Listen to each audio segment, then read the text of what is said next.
Fresh footage released by Yemen's Houthis appears to show drones dropping explosive munitions on Saudi-aligned forces. The Houthis say the newly released visuals document strikes by their Rujum drones against troop concentrations and military vehicles. The Rujum is described as a short-range multirotor platform able to release small munitions, including up to 6 60mm mortar rounds or grenades. A single drone potentially carrying 6 small munitions can hover over a frontline target and make repeated drops before returning, creating a difficult threat for exposed troops. The new footage follows an expanding Houthi campaign against Saudi-linked interests. The group has claimed operations against government targets in Marib and Mocha, as well as attacks on a Saudi military vessel and Saudi energy-linked infrastructure. The Houthis have released fresh battlefield footage that they say shows drone operations against Saudi-linked installations and forces, signaling a renewed escalation in Yemen's long-running conflict. The video reportedly shows Saudi-aligned troops and military vehicles being targeted in Yemen's Marib province and along the western coast, with the Houthis identifying the platforms used as Rujum drones. Independent verification of the footage, locations, and casualty claims remains limited. The footage appears to show multirotor drones flying above suspected troop positions and vehicles before dropping explosive munitions, including what reporting described as grenades and mortar rounds. The Houthi-released visuals also offer a closer look at the claimed capabilities of the Rujum drone, a short-range multirotor system reportedly configured for reconnaissance and carrying small airdropped munitions. The Rujum is reportedly a modified Chinese civilian hexacopter. The Houthis unveiled it in 2021, turning a commercial-style drone platform into a short-range battlefield system. Open-source assessments place its claimed operating range at roughly 10 to 30 kilometers, giving it the ability to conduct missions over frontline areas in Yemen. The drone is reportedly capable of carrying and releasing up to 6 60mm mortar rounds or grenade-sized munitions. Designed as a low-cost, multi-role platform, the Rujum can combine reconnaissance with limited precision strikes, spotting targets before releasing its payload. Unlike a one-way attack drone, the system is reportedly built to drop munitions over target and return to base for potential reuse. The Rujum has been linked mainly to domestic battlefield operations in Yemen, where drones are increasingly being used by rival forces for surveillance, targeting, and attacks. Earlier, the Houthis claimed separate drone attacks on a sensitive target at Najran airport and an Aramco facility in Najran, though Saudi authorities did not immediately confirm the claims or report verified damage or casualties. A day after claiming mass Saudi losses, the Houthis said they struck the kingdom again, opening a second straight day of reported cross-border drone operations. Yemen's Houthis claimed 2 new drone attacks inside Saudi Arabia on August 20th, targeting sites in the kingdom's southern border region. The Iran-backed group said both operations targeted the southern region of Najran, an area close to Yemen that has repeatedly faced Houthi drone attacks.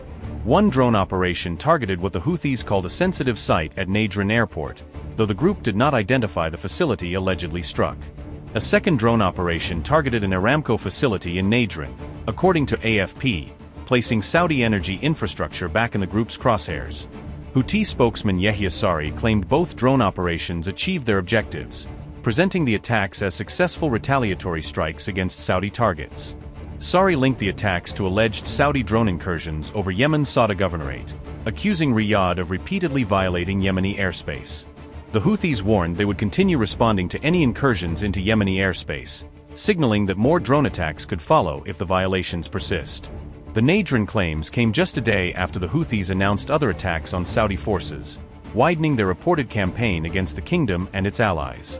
On August 19th, Sari claimed major attacks on Saudi troops and Saudi-linked shipping, describing them as part of a month-long series of operations. The Houthis claimed hundreds of Saudi troops were killed or wounded in those operations, alongside reported damage to military equipment and Saudi-aligned vessels.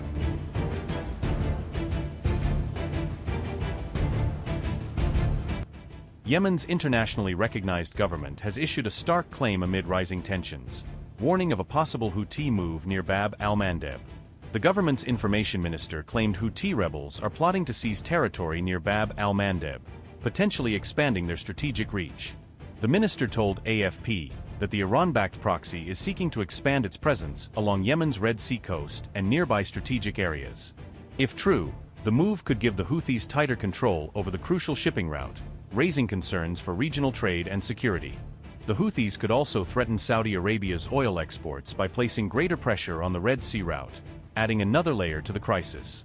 Yemen's information minister said, and I quote, The Houthi militia is working to create the conditions for seizing control of the Bab el-Mandeb Strait by expanding its presence along the western coast and attempting to control strategic Yemeni islands in the Red Sea, potentially strengthening its position around the vital waterway. The Houthi strategy is visible through repeated targeting of ports, docks, civilian infrastructure, ships and government naval capabilities. End quote. The Houthis do not control the Bab al-Mandeb coastal areas, but they do hold the key Yemeni port city of Hodeidah. Yemen's port city of Mocha has also been bearing the heavy brunt of Houthi missile and drone attacks, intensifying pressure along the Red Sea coast. A member of Yemen's national resistance forces alleged that the Houthis want to establish a strategic foothold near Bab al-Mandeb, according to AFP.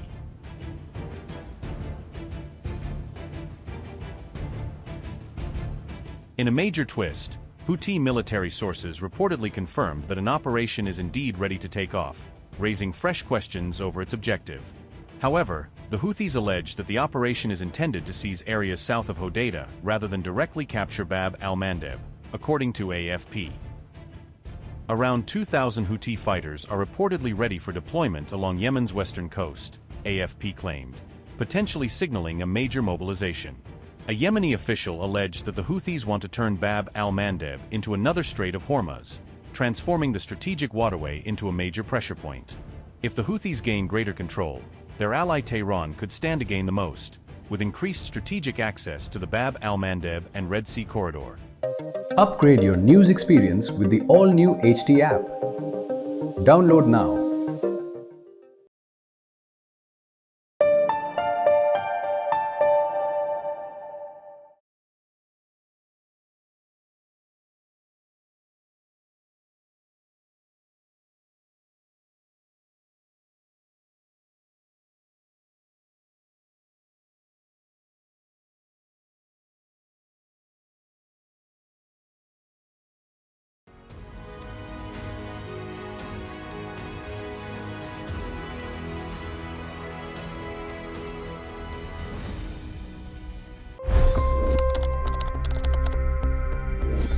$25 crore गरीब गरीबी को परास्त करके बाहर निकले।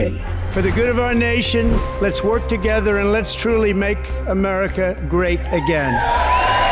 The fastest news breaks. Requested PM saying that look, you'll have to speak to Putin and to Zelensky. The biggest newsmakers. The relationship with India is probably the most important bilateral relationship the U.S. will have for the rest of this century. The capital delivered quite an election result today. Expert analysis. The million-dollar question today is how to stop this dance of death. Ground reports. I'm standing at the crossroad of the Kumbh Mela. Behind me are more than 100 entry ghats.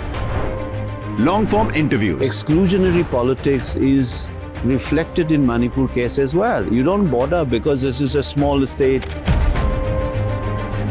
Have you ever wondered what happens when a banking dynasty meets tides of world history, intrigue, and a dash of myth? Why exactly did the US topple the Sheikh Hasina government? HT videos. We don't just break news, we break it down.